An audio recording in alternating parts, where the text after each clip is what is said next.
Karma means action. There are four types of action: physical, mental, emotional and energy. Of all these things, the energy action is the most important one and the most enduring one and the most liberating one if you do it the right way. If you do it the wrong way, the energy action, which is improper, can have far more impact upon one's life than the improper physical actions, improper mental actions, improper emotional actions. So what do I mean by improper energy actions? Unfortunately, I had to witness a few things which I did not wish to witness.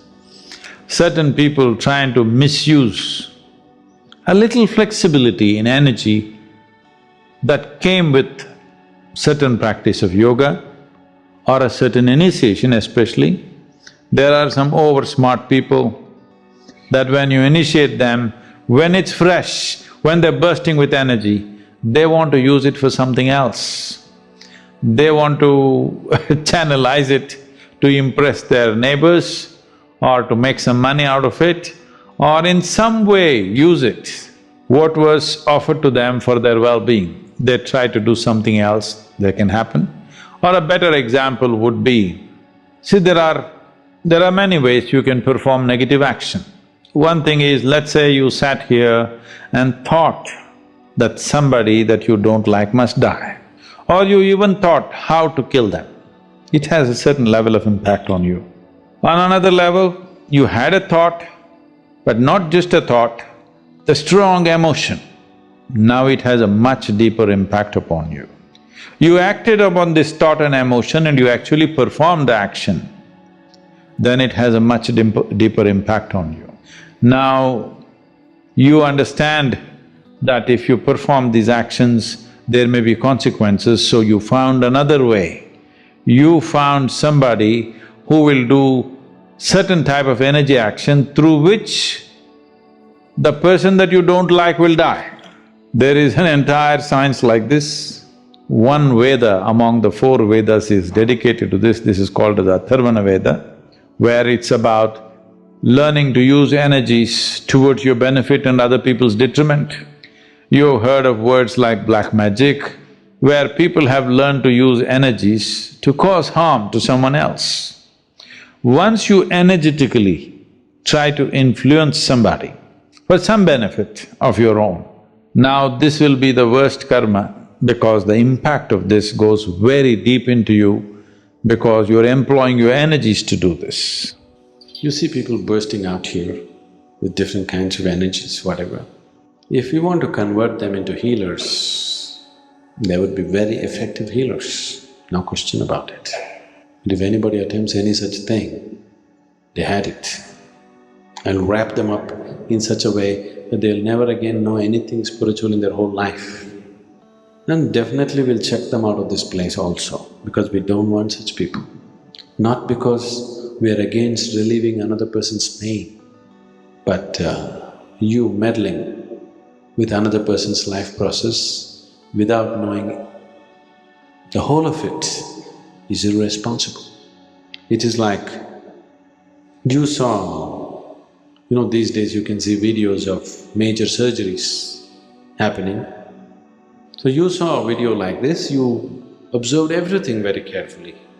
So tomorrow somebody has a problem, you take a shaving razor and decide to do a surgery upon him. I'm telling you, some people may survive this. People have survived such things, isn't it? But that doesn't mean that's the way to do surgery, isn't it? So, any kind of meddling with other people's energies is very juvenile. It's coming out of a certain immaturity and a certain egoistic state of wanting to play God. Because enhancement of energies has to come with a profound sense of responsibility. Enhancement of energies has to happen with deeper dimension of inclusiveness.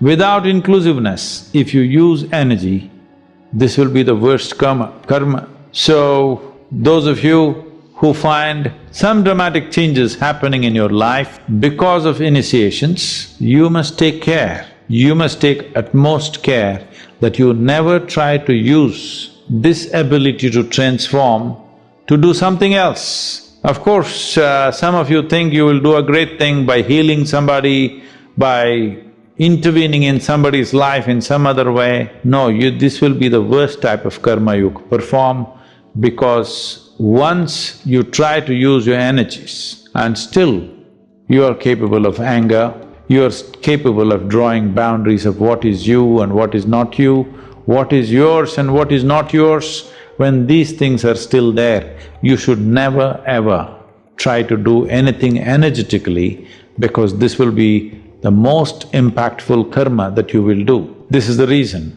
why even the basic practice of Shambhavi, to initiate you, you must become a mother to the world. And this is also a fantastic way to beat your karma. If every moment of your life, if you live with an inclusive emotion of being a mother to the world, not discriminating between what is yours and what is not yours. Right now you cannot help discriminating what is you and what is not you, but at least what is yours and what is not yours, if you take it away, you have solved the karmic puzzle 90%, believe me, 90%. Of all dimensions of karma, you have solved that puzzle. Remaining 10%, I am there. According to the law of karma, when someone uses dark energy towards others, they are creating negative consequences for themselves. These consequences might not always be immediate, but they will eventually come back in some form. The act of using dark energy with harmful intent creates a ripple effect, disrupting the energetic balance not just for the person on the receiving end, but also for the person sending the energy. This disruption can manifest as negative circumstances, emotional turmoil, or even physical illness. In the spiritual view, the universe seeks to restore balance, and those who contribute to imbalance by using negative energy will find themselves facing the consequences of their actions. For example, someone who uses manipulative tactics to gain power over another might find themselves feeling increasingly isolated, distrustful, or unfulfilled. This is the result of the negative energy they have sent out, which comes back to them in the form of their own inner turmoil. The energy they put into the world reflects in their own lives, often leading to feelings of guilt, regret, or suffering. One of the key elements in understanding the effects of dark energy and bad karma is the role of intention. It is not merely the action itself that determines karma, but the intention behind it. Even if someone does not consciously intend to harm another, their actions may still carry negative energy if they are driven by ego, fear, or selfishness. While dark energy can lead to bad karma, the good news is that we always have the power to shift our energy. By choosing to act with love, kindness, and compassion, we can create positive energy that brings balance and harmony to both ourselves and those around us. Healing practices like meditation, prayer, and mindfulness can help us release negative emotions and replace them with love and understanding. The use of dark energy, whether intentional or not, creates bad karma that ultimately disrupts the balance of our lives and our relationships with others. The law of karma reminds us that our actions have consequences, and those consequences are often a reflection of the energy we send into the world.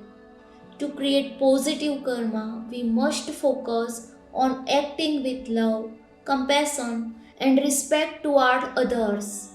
By cultivating positive intentions and healing our own emotional wounds, we can ensure that the energy we share with the world is one that promotes peace, harmony, and well being.